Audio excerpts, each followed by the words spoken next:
For this movement, I want you to focus on minimizing any movement throughout the rest of your body. As you're tapping shoulder to shoulder, think of squeezing your midline, squeezing your butt, and breathing.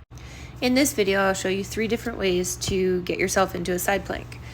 First, the feet would be stacked. Second, for a little bit more ease, you could split the feet. And third, for the easiest position, you can come down to that base knee.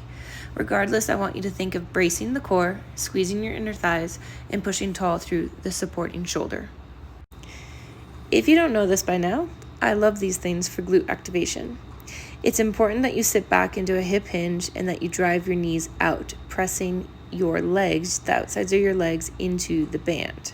Please also try to keep your toes facing straight ahead while you're doing this. As always, keep the core braced and breathe. Here we are going over a banded squat that is done with control, meaning there is no bounce out of the bottom. With the band above your knees, you've got some constant pressure pressing out into the band. Also try to think of gripping the floor with your toes and pressing on the outsides of your feet. Core is braced and hip hinge.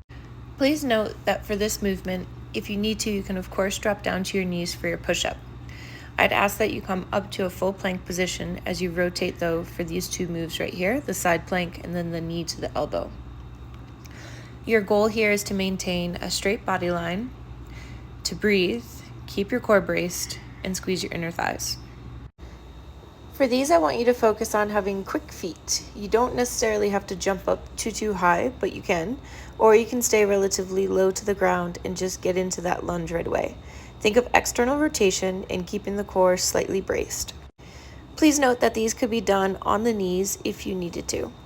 As you transition down to the elbows, please try to avoid crashing down, so move down with control.